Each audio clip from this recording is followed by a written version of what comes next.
Takes are cold for this one.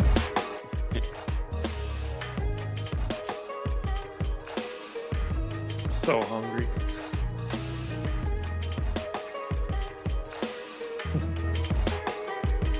Did you not eat breakfast? No. Well, when I first woke up, I was prepping to do a strategy show that was starting at 10 o'clock in the morning. So I was always just going to eat after it. And then by that time, all hell broke loose. Ready.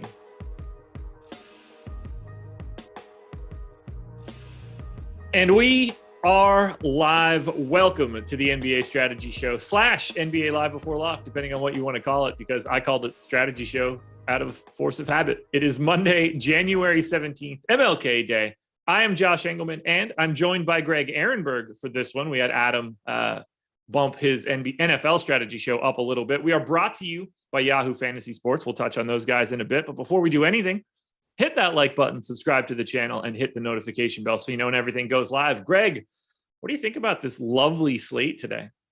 Well, I wish that we had better contest size. It appears that FanDuel and DraftKings, they are not observing Martin Luther King Day today. And DraftKings just like, here's a bunch of random 3-game slates. FanDuel is like, hey, we have reasonably sized slates in terms of games, but it's just like, hey, we have no significant contest pools. So that's a little bit annoying. It is in terms of actual basketball. We've got 12 games and there could be chances to be like a mega Christmas slate, even 2 of them broken up, but it's just not really what we got. No, it's not. I don't know if like having the Monday night football game is what's throwing them off more than anything, but I don't know. It's just annoying. Like the FanDuel 50K up top, $7 to get in for the main slate isn't bad, but all of the early contests that exist across both sites are awful. So we're still here. We're talking about it. So we are going to break down the early games, basically the first 6. We're not going to touch on anything for the main slate for this particular show. You'll still get the deeper dive and live before lock later tonight to cover those. Now, be aware, FanDuel will lock at the end of the deeper dive. DraftKings will lock at the end of live before lock. That'll be tonight. So be aware of what's going on. We've got staggered lock times. FanDuel's just got a full 6-game early. DraftKings has a split 3-3. Don't ask me why. Main slates are different across FanDuel and DraftKings as well. So enjoy it, everybody. Make sure you're paying attention to the correct times for the correct site that you are playing on. Yeah, and the other thing too is because I know people are going to get upset about this later. This is a nightmare from a timing perspective when you're trying to organize doing content, because it's really hard to play to everybody, because we know that, you know, in general, it's like 60% of people play on DraftKings, 40% play on FanDuel. I don't know the exact numbers, but something around there. So it becomes a massive pain in the ass when lock times are different for the 2 different sites. Yeah, it's not ideal. There is a full 12-game slate for Yahoo. They've got a single game contest for Chicago and Memphis, but they're not doing anything else for the earlies. It's a 6-game, 6 o'clock main on Yahoo. They've got the NBA 50K baller. They pay out 33% of entries. It's a really good contest if you're trying to get into anything today. And they're running a 2K MLK free roll. Make sure you're hopping into that one as well. All right, so we're going to break down. We're going to treat this like a strategy show to start. We've got 6 games. I'm hoping that we can get through all 6 of them in the first 45 minutes. And then we'll try to open it up to questions, because the questions that come in are going to have different context for everything. The early slate for DraftKings does not have the same sort of good plays as it does on FanDuel, because the player pools are different. Your odds of being like chalk is more important on that 3-gamer. So we'll try to break it all down for everybody as much as possible. But we're going to dive in first with the New Orleans Pelicans. They were 6.5-point dogs, 216 total here against the Boston Celtics. We got news just before this one started that Robert Williams is going to be out, I believe, for the birth of his child. I don't know if that's first or not, but definitely for the birth of a child. That will open up a lot for Boston. We will start, however, on the New Orleans Pelicans side, where everybody that is normally healthy for the Pelicans is available. Sorry, Zion, can't get you out there for this one. And it's not all that appealing, but I guess it depends on which site you're looking at. Nickeil Alexander-Walker and Devontae Graham are both pulling a pretty sizable chunk of ownership on DK. Joval seems to be the easiest piece to get to across both, 7,400 on FanDuel, 7,800 on DraftKings. Brandon Ingram is priced in the 8s. Not really all that popular. What stands out most to you from the Pelicans? Feel free to go any direction that you want. Yeah, not that much. And something else also, when we're asking for questions later, if you guys do, it'd be really helpful to both you guys and us if you specify whether it's a FanDuel or DraftKings question, just because the slates are so crazy different when you're looking at a 3-game slate on DraftKings versus 6 games on FanDuel. So starting with looking at some of these guys from a FanDuel perspective, there's not all that much that's interesting to me. Jonas Valanciunas, I do think the price point is right on him at 7,400, but the ownership is there. We're projecting him for over 20% ownership, which for me is a little bit much. You hit on before with Brandon Ingram just being really non-popular and getting overlooked on FanDuel. So we've only got 3.4% projected owner or 3.9% projected ownership going to Ingram. He's not the best points per dollar play for this slate, but considering the ownership, I think he warrants being somewhere around, 10% or something like that. Josh Hart is picking up a little bit ownership. I'd rather play Ingram at his ownership than Hart at his ownership. That pretty much does it for me from a FanDuel perspective. Like you said, the Pelicans are not all that intriguing of an option. No, it's kind of weird. Do you have any thoughts on the ownership that's coming into, I guess we could say for both Devontae Graham and Nickeil Alexander-Walker? On DraftKings, it's a 3-game slate, so we are limited in the amount of things that we can actually get to, but 31% for Nickeil Alexander-Walker. It's a little high. We saw his minutes start to creep back up over these last 3 games, played 20 and a half over the past 2. I don't know how many minutes we could expect, but does that chalk worry you at all? I could say in the build that I have less than him. And that's not even just based on ownership. I just run my projections as is, and I get less than what the field has on Nickeil Alexander-Walker. It's hard to project him for a lot of minutes, and it's hard to project him for a lot of fantasy points because he's been kind of shitty. The last time he had an actual decent fantasy game, let me scroll through his box score now. Good luck. If you go back to December 21st, the game against Portland, where he just got hot from the field and ended up scoring 37 fantasy points in 26 minutes. Even with his playing time going up a little bit in recent games, it's not like the production's been there. Last game, 21 minutes, 19 DraftKings points. The game before, 21 minutes, 7.5. 27 minutes, 21 DraftKings points. 18 minutes, 17 DraftKings points. The minutes are higher than what they were, but it's not like he's playing 28 or 30 minutes or anything. He's not doing that much when he's on the court. I understand the usage is generally going to be there for Nickeil Alexander-Walker when he's on the court, but he's really scoring dependent. He isn't providing anything in other categories. So considering the ownership on him, I'd rather be underweight to the field. Yeah, I think we're on the same page there. It just doesn't strike me as a spot where I should have him in a third of the lineups that I have on DK today. The Pelicans just don't look all that great. And there's now at least a lot more value elsewhere that can make things a little bit easier for you. If I just run like my normal style crunch to see where people basically like a knockoff sim crunch, I get about 15% Nickeil Alexander-Walker. That's half right now. So not sure I love the ownership that's coming in there, but I guess I mildly understand it. We are definitely going to have a lot to talk about from the Boston side. Robert Williams being out of this lineup really opens things up. And it's not just that with Robert Williams out. We also have no Marcus Smart due to the health and safety protocols. So how much Al Horford is too much Al Horford? 5,100 on FanDuel, 5K on DraftKings. And obviously just a very different play in general when Robert Williams isn't out there. Yeah. So to me, I think he's worth the chalk. I understand that he's going to be massively popular on both FanDuel and DraftKings, but I find it pretty difficult to avoid. Al Horford got off to a pretty decent start earlier in the season from a production standpoint. His minutes have totally evaporated over the last 3 weeks. But a lot of that's just been because Robert Williams is playing well and the Celtics have made it more of a priority to get Robert Williams those minutes, which was something also why when they traded for Al Horford in the offseason, it was kind of confusing. Like, okay, not that Al Horford doesn't have anything to offer, but they have Robert Williams. And what does this do to Robert Williams? And now they've just kind of come to the conclusion like, yeah, we're just going to play Robert Williams over Al Horford anyway. Not an option today when there's no Robert Williams. So I look at Al Horford more in line with what we got from him a couple of months ago when he was priced pretty regularly at like the 7K or higher range on both FanDuel and DraftKings. That's just the appropriate price for him without Robert Williams.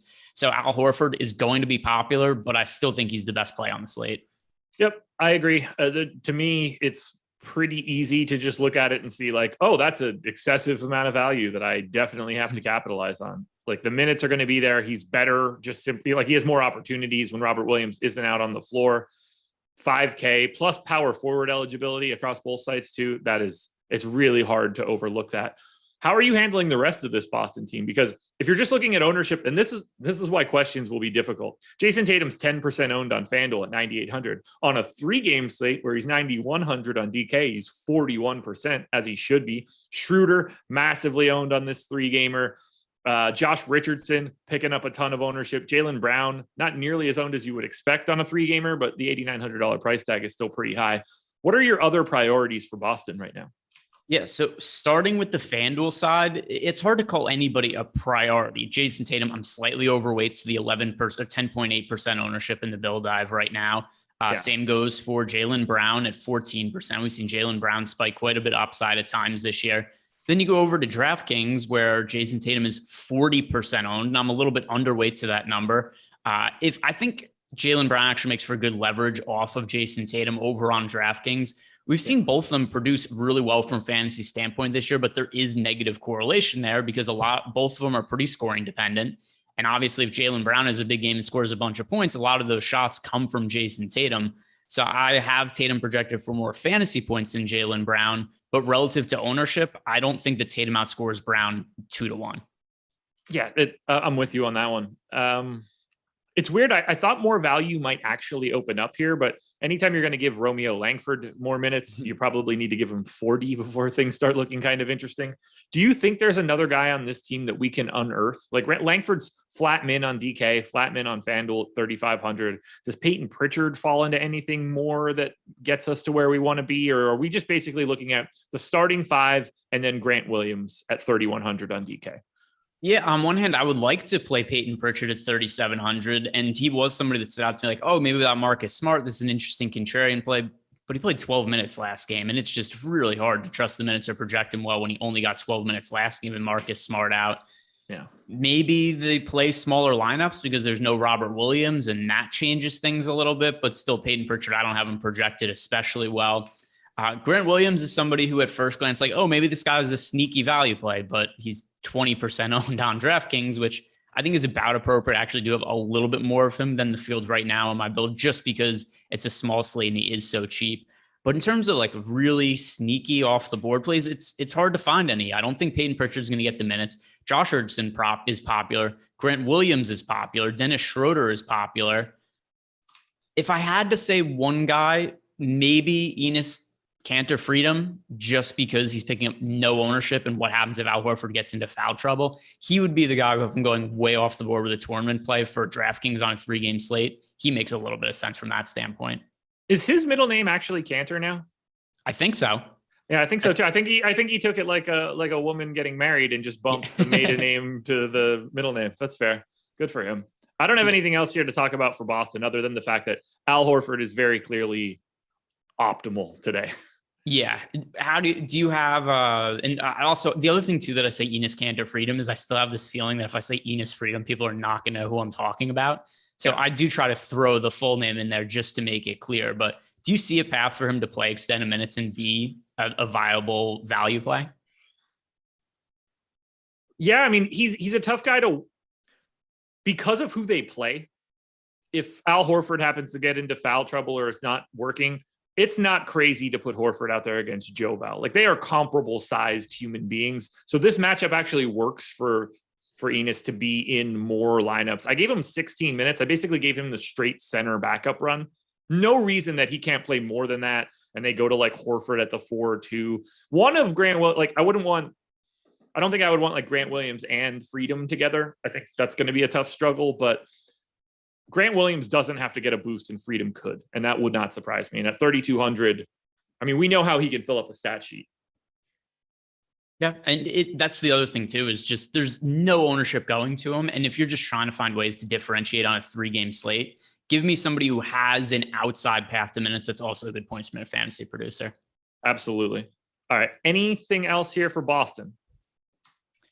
Not really. I think the thing that stands out to me the most is just play Al Horford, even though he's going to be massively popular. And if you are playing a bunch of lineups and you're looking for a dart throw on a 3-game slate, Enes Kanter Freedom.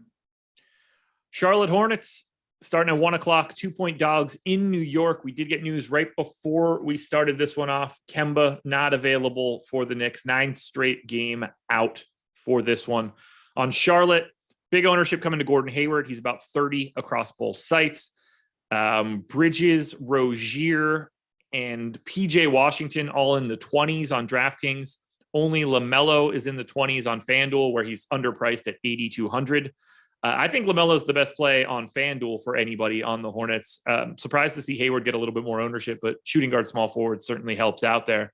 On DraftKings, I'm kind of casting that same wide net. I think I like Bridges a little bit more than the public is showing, but what stands out most to you from the Hornets? Yeah, so starting with FanDuel, I agree with you. I like LaMelo a whole bunch. I would like Hayward, but the ownership's kind of already there. To me, he's actually more interesting on DraftKings than FanDuel, just from a standpoint of he's similarly priced on both sites, but he also has the same ownership on both sites, and there's less games on DraftKings, so less players to choose from.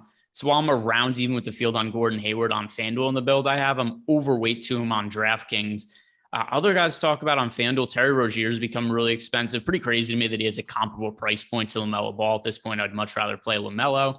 Miles Bridges, he's cooled off a little bit since a really strong start to the season. The upside just hasn't been there. We saw him have one game against Washington in early January, scored 59 fantasy points.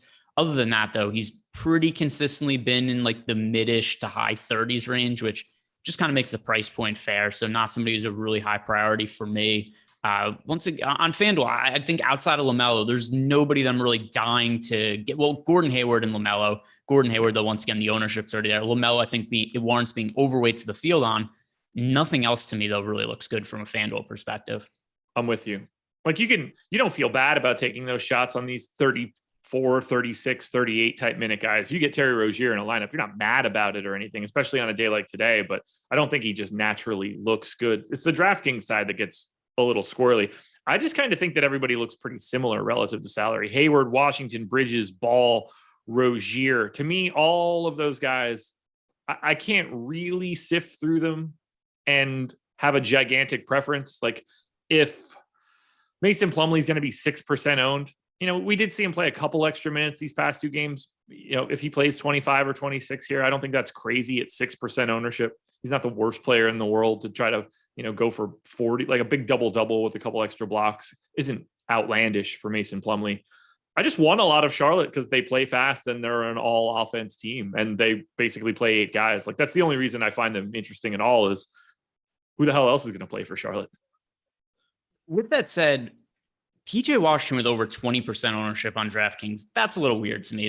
Because the minutes have just not been there. He's played under 20 minutes in each of the last 2 games. Last game, he plays 19 minutes with a 16% usage rate. He scores 6 fantasy points. I know it's a small slate, but I mean, I don't view him as any different of a projected play really than Enes Kanter Freedom. Just Kanter has a fraction of the ownership. Do you see anything differently that warrants PJ Washington to be in over 20% of lineups?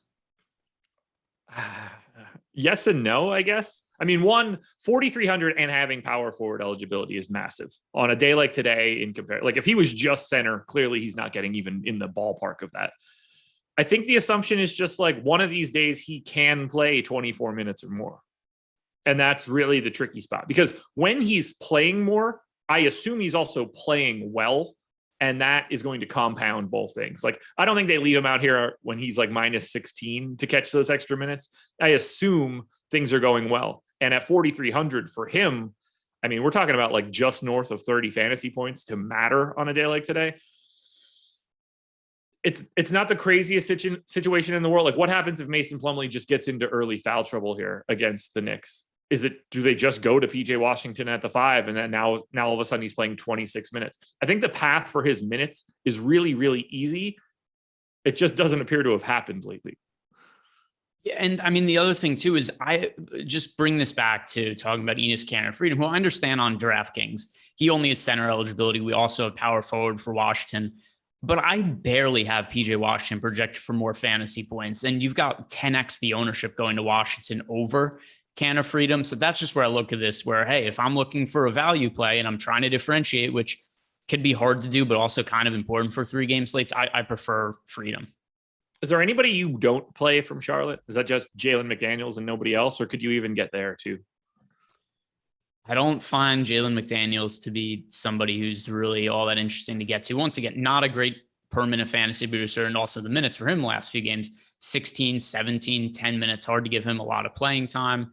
I do think LaMelo Ball on DraftKings, even with the higher price tag, warrants being overweight to the field too, because the ceiling's so high and there are some dart throws for cheap that I think make sense, whether it be, Canner Freedom or Grant Williams. It's not that hard to get up to LaMelo's salary. So when I'm looking at him, it being, 16% owned, and then you got 40% going to Jason Tatum, I do like LaMelo as a slightly different pay up option. On to the Knicks. Yeah, we could talk about this crappy Knicks team as well. Yeah, this one's pretty easy to me. I really like Alec Burks, 6,200 and 6,300. I assume he's just playing 36 minutes and starting and doing all that normal stuff. Julius Randle is the guy pulling the most ownership. I don't think that's all that surprising. I will happily play a little bit of RJ Barrett. I will happily play a little bit of Evan Fournier. I'll happily play a little bit of Mitchell Robinson. But to me, Burks and Randle are the two best options. I don't have much else from a priority standpoint for the Knicks. I thought they'd look a little bit better facing Charlotte. They don't. Yeah, and by the way, Alec Burks, I agree with you. I think relative to ownership, he's the best looking player right now. We have him at 19% on DraftKings. On FanDuel, only picking up 12% ownership. We've seen a really different looking Knicks team this year, just kind of a change in philosophy from Tom Thibodeau, because in the past, it's always been, hey, the starters just play a million minutes and screw the bench guys. He's playing a deeper rotation this year, and he's giving some of the bench guys more minutes. So we can't just count on all of the starters to generally play 40 minutes. But Burks has been a little bit of an exception. Not that I actually expect 40 minutes from him, but he plays so many more minutes when he starts than when he comes off the bench. This year as a starter, Alec Burks plays 36 and a half minutes per game. When he comes off the bench, he plays 21 and a half minutes per game, which is just really weird to the point where it's like, hey, Burks starts, we need him to play almost the entire game. He comes off the bench and he's barely in the rotation. Assuming he's going to start today, I think that Burks is a really strong option, and the field isn't really getting there. That works for me. I don't have anything to really say about Julius Randle. He's just Julius Randle. You guys should know how to play him at this point in the mid 8s on a 6-gamer or 3-gamer. Are you picking off any other Knicks? Does anybody else stand out in your crunches? I guess I can see on DraftKings, the guy that I got the most was basically a combo of Evan Fournier and Mitchell Robinson. Yeah, Mitchell Robinson, who's actually picking up a little bit of ownership on DK. I think he's pretty interesting at sub 10% owned on FanDuel, which let me check the latest ownership projections to make sure that is still the case.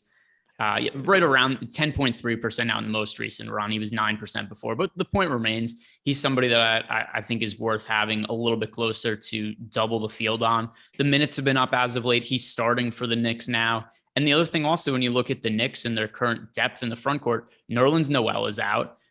We've still got no Derrick Rose, no Cam Reddish. So there's still incentive for the Knicks to play some bigger lineups.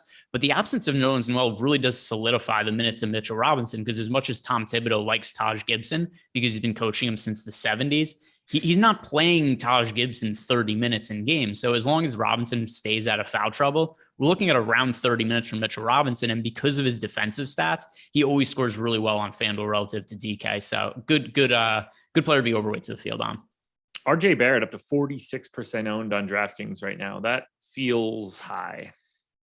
It is. Let's see, where do I have him right now? He's been playing monster minutes though. That's the thing. Yeah, I don't have close to that. I don't have close to that number on him. No, 40 minutes the past 2 games. If he's doing that again, then you want him.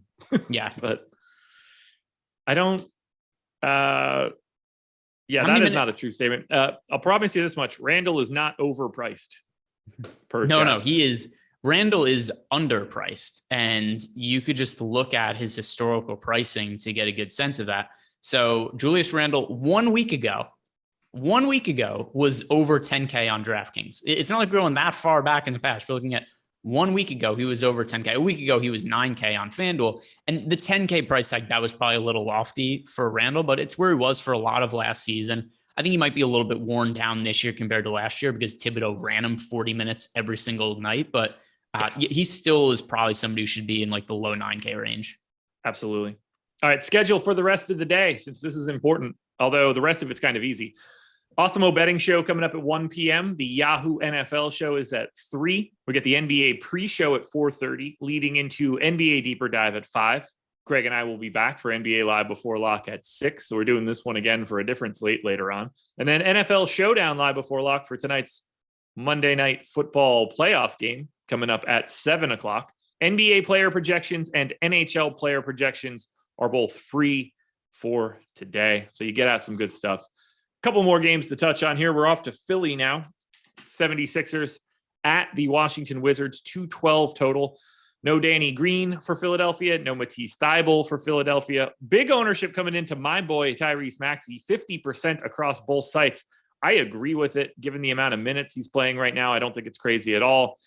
Tobias Harris playing, 35, 36 minutes a game at this point. Not pulling as much ownership as I completely expected, but 7,200 is about right for a price tag. And then you get Joel Embiid, 20% on FanDuel, 26% on DraftKings at 11K. Clearly, you never have a problem with it. I don't think he looks like the best play in the world today. They do have a lot of center bodies to throw at him now from Washington. What are you doing with Philly? So Embiid's my favorite player to pay up for on DraftKings. Just the upside for him is so immense, and he's finally looking healthy. Earlier in the year, we had the knee issue. He dealt with COVID and was significantly sick for a while. But now the usage rate is so crazy high for him now that he's healthy. You look at some of these recent games for Joel Embiid, 37.2% usage rate. He had one game where he only had a 29.9% usage rate when he had a chance to break the Sixers record for most consecutive 30-point games. And that's basically been the floor for his usage, 29.9%. Other games, he's actually been over 40% usage rate, more than he's been below it, which I think that we have to look at the Philadelphia 76ers roster and how they've kind of disappointed a little bit this year. And they've just gotten to a point where, hey, Joel Embiid's healthy. We're going to feed the big man. And it's leading to a lot of points, but both for fantasy and a real life perspective. So relatively modest ownership on DraftKings. He is my favorite player to pay up for. I agree with you on Tyrese Maxey, going to be popular, but I have him in over half my lineups in both FanDuel and DK. Yeah, I think he looks really, really good today. I was interested. I have a back and forth with Adam pretty regularly on Maxey. I was interested to get his thoughts for today. What are we doing with the rest of this team? Do we go to anybody that isn't in the starting lineup? Is it just Harris, Maxey, Curry, Embiid, Korkmaz, and we don't really pay attention to anything else? Because I feel like George Niang could be a little sneaky, given the way that some people are picking up ownership at value prices on DK, but I don't know. Maybe not. Maybe it's just a couple extra minutes to Charlie Brown and we don't care and we just play Korkmaz and Curry. I have Niang projected for almost 17 fantasy points, which is not terrible considering his price point. And the build I have double-digit exposure to him. And let's see where is he at right now? He's only projected for that's the FanDuel ownership.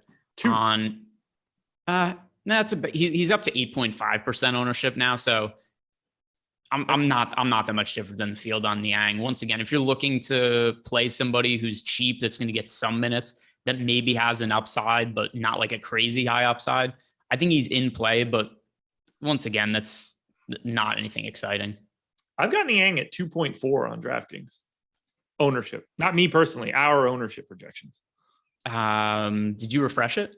Yeah. 5 minutes ago, projections for the early slate. Oh, okay. I was looking at the old one. Okay. Yeah. 2.4. Yeah. That's why I pointed him out. If he were 8, I probably wouldn't have said anything. I'd have been like, okay, that makes some sense.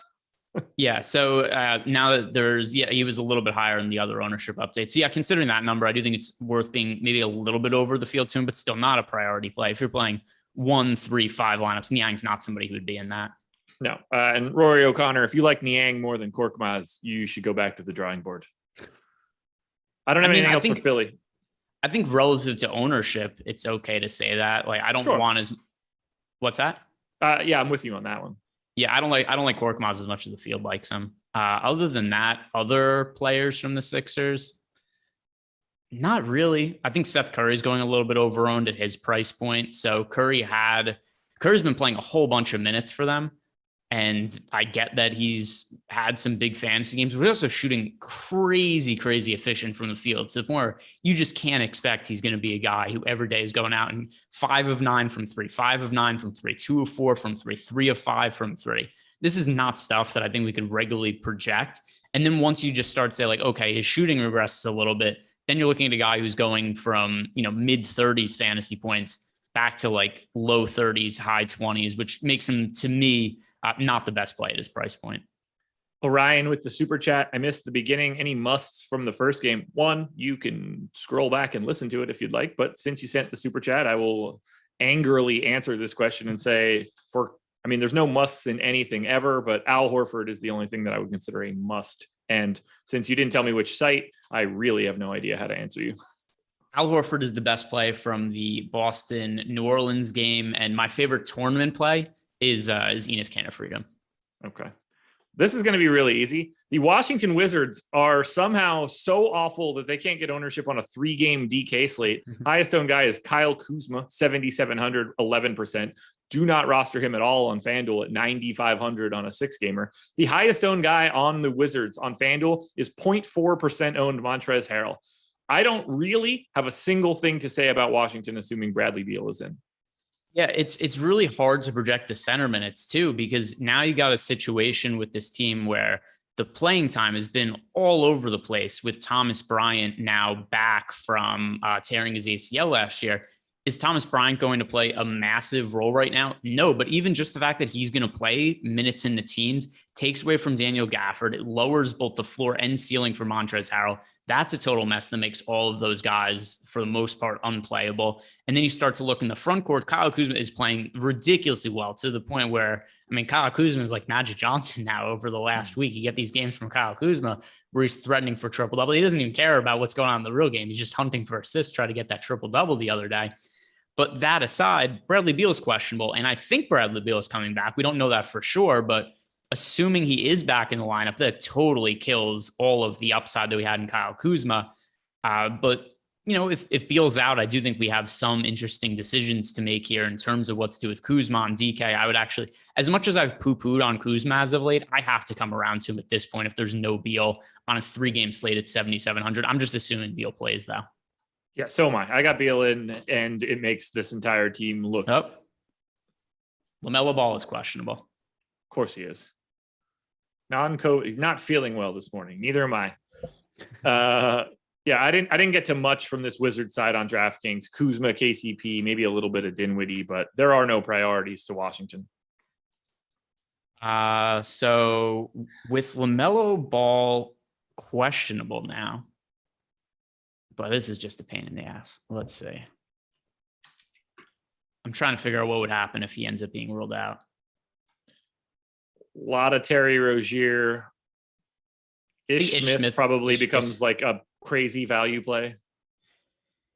Yeah, and this is also news that's breaking.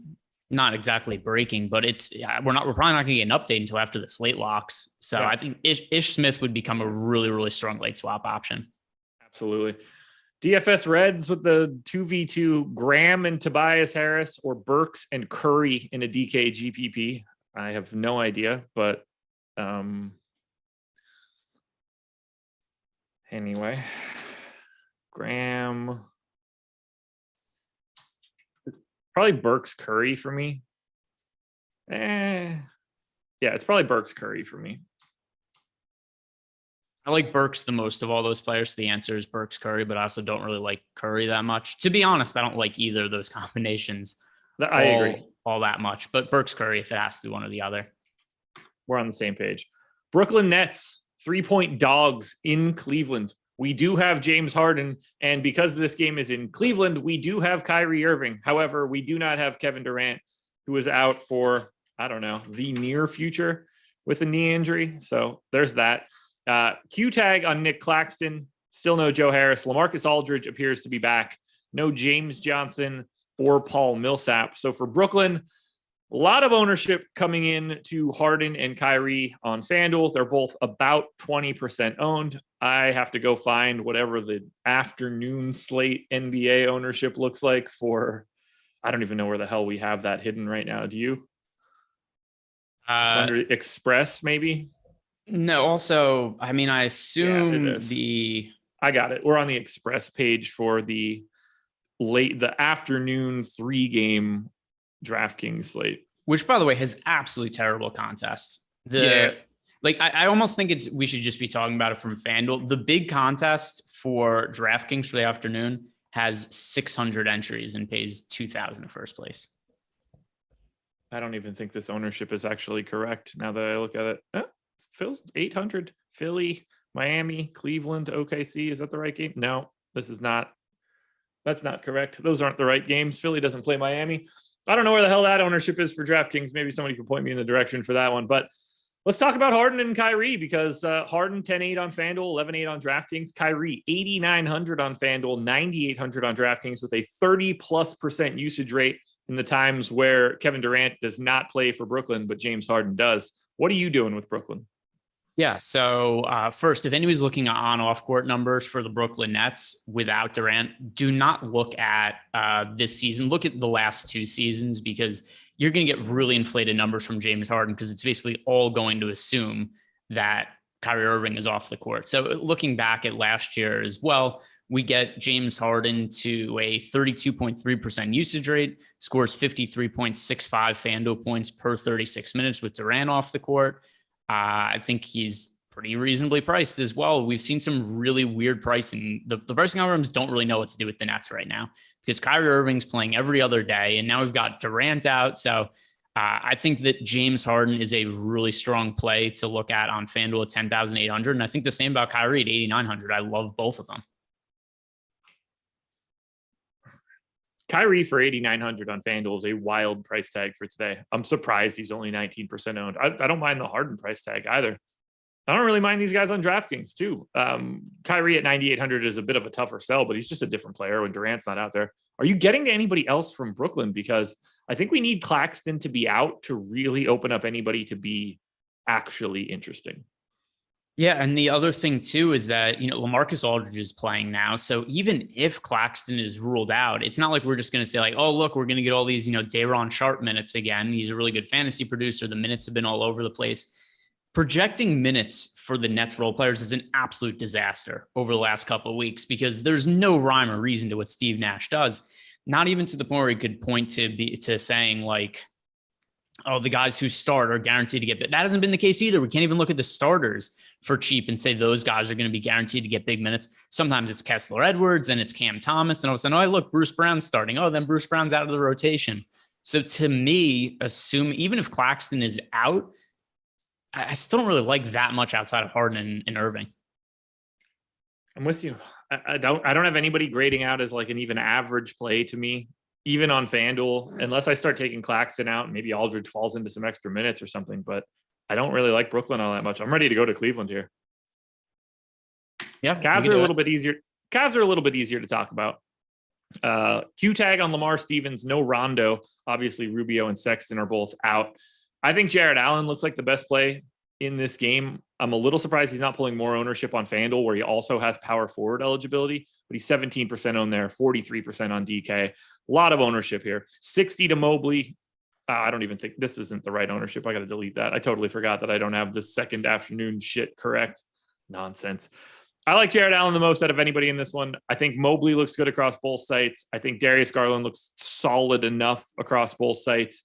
Isaac Okoro for 3,400 on DraftKings is a value play that you don't probably want, but probably need. I like Garland. I still like Garland a lot. 8,400 on FanDuel. There's a point where I would have probably thought that was a little bit of sticker shock and wouldn't want to get there. And I get that his price tag keeps going up. Darius Garland rules. Like, this Cleveland team is legitimately good because of Darius Garland and Evan Mobley. I tweeted about this earlier. Sportsbooks are starting to move Evan Mobley into the defensive player of the year conversation, and for good reason. He's a wrecking ball on the defensive end of the court, and he's taken a team that was one of the worst teams in the NBA last year and had a crappy defense into having a legitimately good defense. It's all because of Evan Mobley. Jared Allen deserves some credit too, but Mobley's been really good. And Darius Garland also, he's in the mix for most improved player of the year. I like getting to Mobley. I like getting to Garland. Both of them have been, Mobley probably a little bit too popular for me on FanDuel relative to ownership. A better cash game play than tournament play, but I still like getting overweights to the field on Garland. I'm looking at Garland now. He was the guy that popped up second for me in my DraftKings crunch, so that's good enough. Second to me, for Cleveland, I might add. Jared Allen is the guy that I'm getting to the most. I just, even at the $7,700 price tag, I think he stands out. 1.17 fantasy points per minute for me in this spot. Mobley's just a little bit less of a fantasy point per minute guy. If I'm going to pay similar prices, I'd like to go to Allen over Mobley. Garland clearly looking good. I wish I wasn't getting to as much Okoro as I am. Let's see, Okoro. I have Okoro projected for 20 fantasy points. It is ownership on FanDuel. It's not a bad contrarian option. And then 3,400 shooting guard, small forward on DraftKings and a 3-gamer is just kind of making things work. Reggie Bullock questionable for today as well. Yeah. Anything else for Cleveland? Yeah, I guess we could touch on Okoro. I do not like Isaac Okoro in general, but it's 3,800 on FanDuel and he's projected for 7% ownership, and I have him projected for around 20 fantasy points. It's not a bad contrarian option. And something else I suspect about the Nets, I think their defense is going to be a lot worse with Kyrie Irving out there. You would think so. Yes. All right, guys, let's talk quickly about the presenting sponsor of this show. That would be Yahoo Fantasy Sports. If you want to get 1 free month of Awesemo Plus Platinum, you can see the banner at the top of the screen, awesemo.com/Yahoo-promo. You can get a free month of Awesemo Plus Platinum, along with some other goodies when you make your first deposit and then play in your first paid contest. They have the NBA $50,000 baller tonight. They've got the NFL $150,000 Monday night baller for tonight. A lot of good stuff going on at Yahoo, and pretty normal slates for you as well. Great payout structures in their contests, sometimes management free or just forced overlay contests. You're not going to find better contest structures anywhere else in the industry. Make sure you're signing up at Yahoo. Go to awesemo.com/Yahoo-promo in order to do so. 2 more games for us to get through. They're the 3:30 starts. Indiana Pacers, 2-point dogs, 210 total, taking on the Clippers. For the Pacers, they're not really getting any ownership on FanDuel. We don't know the status of Malcolm Brogdon yet. I assume I have him in because he's questionable. This dude is questionable every day, and I actually don't think he's going to play, but I don't know what else to do with it for right now. If he is questionable, the biggest piece of news here for Indiana is that Miles Turner is out. That one we do know. But it doesn't appear to be creating all that much value anywhere here. I actually hate Indiana outside of Sabonis. Yeah, so talking about the Malcolm Brogdon situation, he's had this Achilles injury for a really long time now. And even the first game he came back, he only played half the game, and then he left and got hurt again. My expectation is that he plays and they limit his minutes today. I think that's kind of a reasonable way to look at it. And those kind of situations where somebody plays, but they play limited minutes, it makes that player, Malcolm Brogdon, unplayable, but also takes away from a lot of the other guys that would be in the Pacers situation. So at least how I have it projected right now, if I'm going to give Malcolm Brogdon 26 minutes, he's not playable, but it also makes LeVert not playable. It takes Duarte and all those other crappy, cheapish guys, takes them out of play. So it's kind of Sabonis or bust for me right now, who should benefit without Miles Turner there. More minutes for Sabonis. We could also feel a lot more secure just overall about his production, because he's been yanked around a decent amount this year. Burks, Fournier, Barrett, Randall, Robinson starting lineup for the Knicks. I wish that I had more to add here. Jacoby Brissett. O'Shea Brissett at 3,900, getting a little bit of love on FanDuel. He's 4,200 on DraftKings. I don't think that he's going to be any sort of major issue. Like, he's not all that interesting to me on DK. Could he end up falling into a ton of minutes? Maybe. They can give a couple more to Justin Holiday. They can go smaller with Torrey Craig or Stevenson or Lamb. Like, they have a lot of ways to do this. Who knows how many minutes Goga plays? He's 3,300. I do think he's mildly interesting. He could also just not be a part of any of it. Don't play Goga and O'Shea Brissett in the same lineup, but like one of those two guys is probably falling into more minutes. I don't have a clue which one it is. If Brissett starts and Brogdon is out, I think he's certainly more viable. That's just not how I have it projected right now. I think Brogdon's going to play and just play limited minutes. Okay. Yeah, I'm with you. If Brogdon is out, don't be afraid to get to any Indiana starter. Sabonis will look good. LeVert will look good enough. Justin Holiday will be fine. He is a little expensive, assuming Brissett is starting in that scenario. Maybe it's Duarte as well. Like, they have options that pop into it. You just there's nothing we can do right now until we actually know their starting lineup. Yeah. And then the other thing too is if Brogdon does get ruled out, these guys are going to go underrepresented in tournaments. So they would be for good late swap options. But once again, this is the hardest thing about making projections, is that you're making one set of projections. There's not something where I'm like, oh, what happens if Brogdon is in? What happens if Brogdon is out? What happens if Brogdon's in and only plays limited minutes?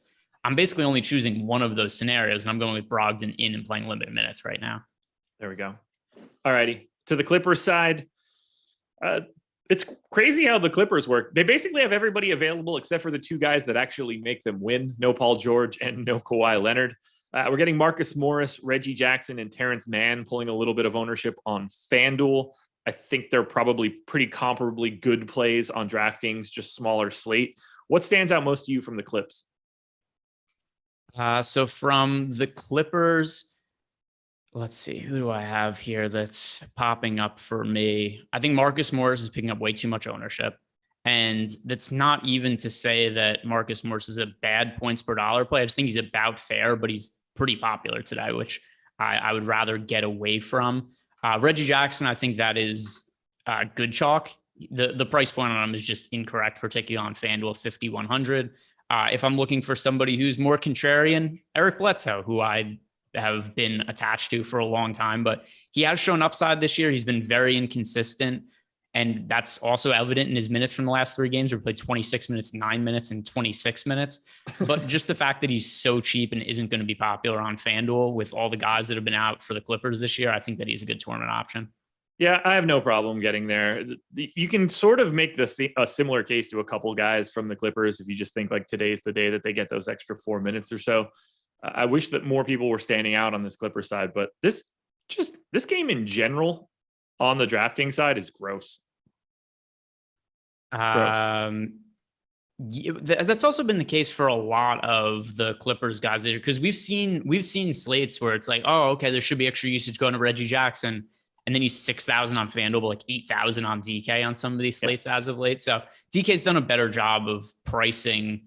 Actually, I would say neither site has done a particularly great job of pricing the Clippers, sans Paul George and Kawhi Leonard. Just DK's generally been overpricing them, FanDuel kind of underpricing them. Closing it out, final game here. Let's do it. This one's kind of important. Chicago Bulls, 5.5-point dogs in Memphis. And for the Bulls, no Lonzo, no Caruso, no Zach LaVine, no Javonte Green, no Derek Jones, no Tyler Cook, no Patrick Williams. DeMar DeRozan, Kobe White, Dosunmu, and Vooch all look borderline awesome across both sites. DeRozan, White, and Dosunmu on a 6-gamer are all 50% owned. Vooch is at 20, and that's basically only because he's center eligible only. I think that Alfonso McKinney for 3K on DraftKings is also very interesting, unfortunately. Those guys are going to start, and 4 of them are going to play 35, 36 minutes in a competitive game. McKinney will play probably something in the neighborhood of 28, look like a decent value. I think we just jammed the hell out of Chicago today. Yeah, I mean, there's a lot of guys out here, and I know Vucevic has been a little bit underwhelming for the season, and there are a lot of good center options to play on FanDuel today, but I still like getting to Vooch.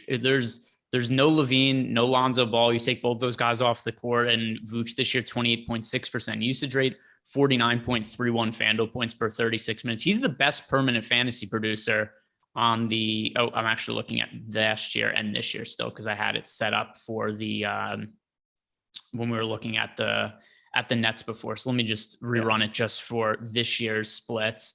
But if we look at this year, still actually the same remains. So it doesn't matter that I was looking at the wrong numbers. Vucevic, still the best points per minute fantasy producer on the Bulls this year when you take Zach LaVine and Lonzo Ball off the court. And it's been a season for him that's been a little bit disappointing on the whole. I think that we're all expecting more from him this year. It makes sense there'd be less usage going towards him when you've got, Lonzo Ball and DeMar DeRozan both added into the mix. But now you're taking some of these guys off the court for the Bulls, and there's just more usage to go to Vooch. So the efficiency has been a little bit down this year, but it's looked better as of late. And I think he is somebody worth getting to a little more than where the field has him. Yeah, he was actually the guy that came up second in all of my sims this morning. So I do have quite a bit of interest in Vooch on DraftKings for the afternoon 3-gamer. Trying to keep tabs on tweets here. It doesn't look like anything else has come in. Yeah, I don't know how you get away from it. DeRozan, White, Dosunmu, Vooch, play as much as you want. However, whichever guy you want on any site. I don't think any of it matters. Those are the guys. Where do you land on McKinney? I think it's hard for me to know if he's going to start or not, because the last 3 games, he started last game, played 27 minutes. He was absolutely crap from a fantasy standpoint while he was starting. I thought that Troy Brown Jr. was going to start in that game because he started the game before and played 27 minutes.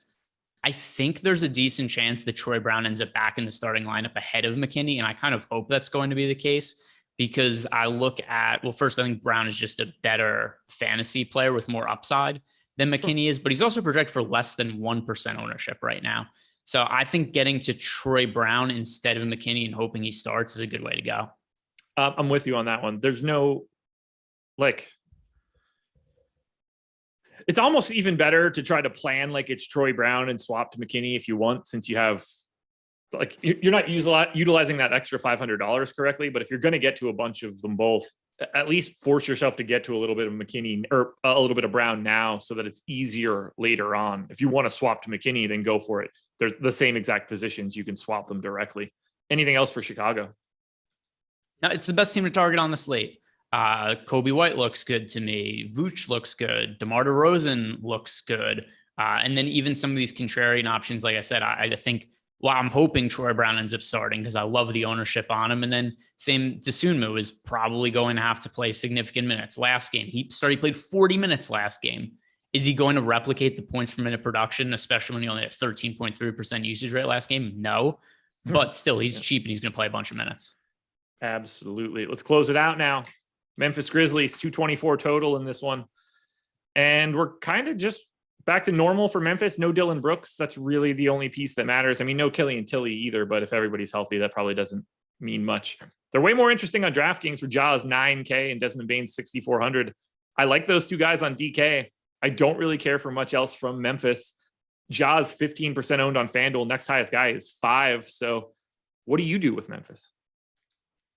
Yeah. So, and also looking at them from a FanDuel perspective, Triple J has been priced all the way up to 8,000. Too steep for me, especially with his foul risk issues. I still think there's a lot of upside in Jaren Jackson Jr., but I don't know how realistic it is in an 8,000 price point. I like getting to Morant still at a 9,500 price tag, but still a lower priority for me on the whole. Desmond Bane is somebody who, let's see, what's the most recent ownership projection on Desmond Bane? Bane is at 10% for Bane, I think makes him a pretty strong contrarian tournament option if we're going to consider that number to be contrarian. But I'm about double the field on Desmond Bane. We've seen a lot more minutes and, well, not necessarily a lot more minutes, but more usage and more stable role for him without Dylan Brooks. Dylan Brooks takes so many shots, and I assume people know this now just because I bring it up whenever I'm talking about the Memphis Grizzlies now, but you take Brooks off the court, that's a lot of usage that opens up, and it's a pretty big void to fill in the Memphis offense. So Desmond Bane looks quite a bit better to me, and the field just kind of looks like they're rostering Bane as if Brooks was playing. It's incredible how gross this 3-game afternoon slate is on DraftKings. It's not great. I mean, I don't even know why they set up the slates like this, and they ran this slate and then didn't even run contests for it. At least nothing that's significant. Like, what are they generating in rake for this slate? A few $1,000s. Just combine the two slates together and make a good one. Yeah, I don't know what to do here. Bradley Beal, game time decision.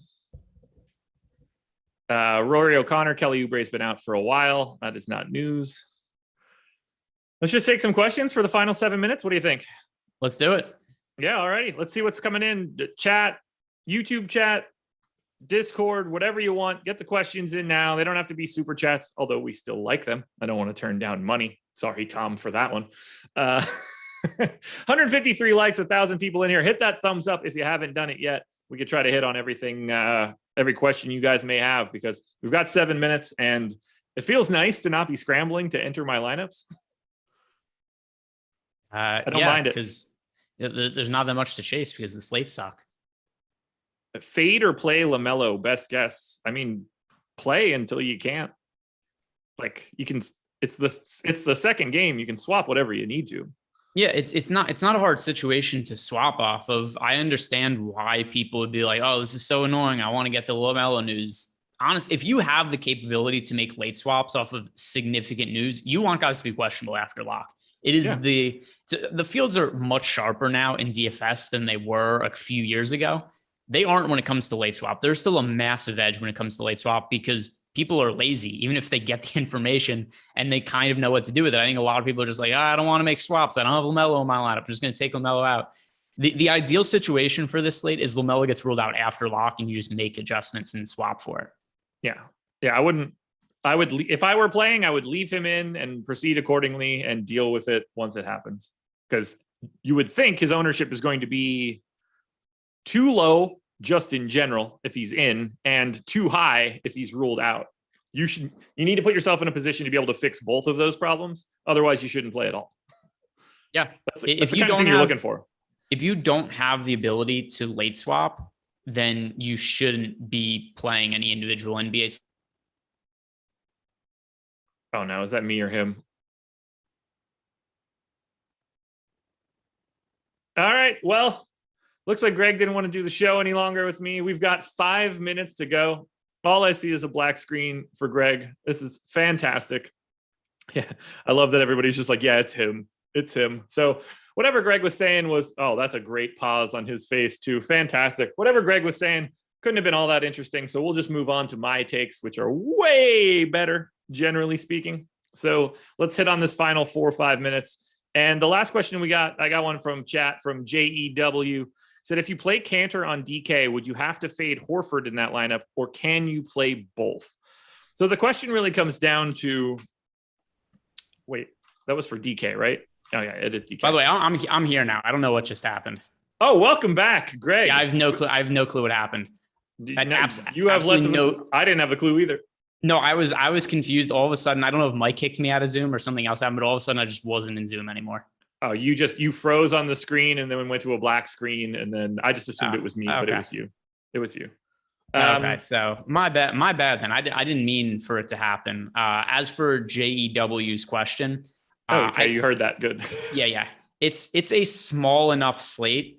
No issue with having Horford and Cantor in the same lineup. And the other thing too is you could realistically get 16 minutes out of Enes Kanter or Enes Kanter Freedom, whatever we're calling him these days.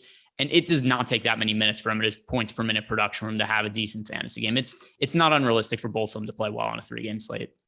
Here's the deal. The fact that Horford is 5K makes this a much easier discussion to have. I split their minutes down the center, 32 for Horford, 16 for Freedom. If I think that both guys hit their ceiling, that's 68.2 fantasy points across 8,200? I can handle that at 8,200.